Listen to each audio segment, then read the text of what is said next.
তোমরা কিন্তু অনেকেই জানো না বারমুলা ম্যাপের মাটির নিচে যাওয়া যায়। একদম মাটির নিচে যায়, এখান থেকে র্যাঙ্ক পুশ প্লাস হিল বিটেল করে ম্যাচটা বুঝেও করা যায়। তোমরা কিন্তু অনেকেই পারো না। তো চলো দেখে আসি টিপস এন্ড ট্রিক্সটা কিভাবে করবা।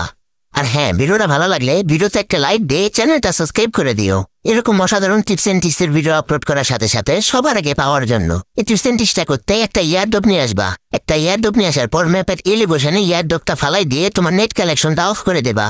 ওইভাবে ইয়ারড্রপটা ফালার পর তোমার নেট কালেকশনটা অফ করে দেওয়ার পর কিছুক্ষণ অপেক্ষা করার পর তোমার নেট কালেকশনটা আবারও চালু করে দিবা। এভাবে নেট কালেকশনটা চালু করে দেওয়ার পর তোমার নেট কালেকশনটা স্বাভাবিক আসার পর ইয়ারড্রপের দাগের মাঝখানে তুমি শুয়ে পড়বা। ইয়ারড্রপের দাগের মাঝখানে এইভাবে শোয়ার পর তোমার নেট কালেকশনটা যখন একদম ঠিক হবে তুমি দেখবা ইয়ারড্রপের দাগটায় অর্ধেক মাঠের নিচে চলে গেছো। আর হ্যাঁ, এই পাশে আসার পর তুমি কিন্তু বেশি নড়াচড়া করবা না। বেশি নড়াচড়া করলে তোমার কিন্তু এলিমিনেট করে দেবে।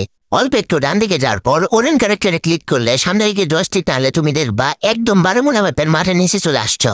তো এইভাবে কিন্তু বারমুলা ম্যাপের মাঠের নিচে এসে র্যাঙ্ক পুশ করা যায়, প্লাস এখান থেকে হিল বেটেল করে ম্যাচটা হুইয়া করা যায়। তো তোমরা যারা যারা 1 মিনিটের ভিডিও দেখে টিপস এন্ড ট্রিক্সটা শিখছো তারা অবশ্যই গেমে যেয়ে একবার হলেও ট্রাই করে দেখবা।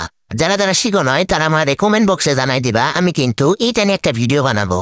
তুমি কিন্তু মাঠের নিচ থেকে উপরে ওঠার জন্য তুমি জয়স্টিকটা সামনের দিকে টেনে অল্প একটু ঘোষাইতে থাকলে দেখবা তুমি একদম উপরে উঠে গেছো। তো কেমন লাগলো টিপস এন্ড ট্রিক্সটা অবশ্যই কমেন্টে জানাই দিবা।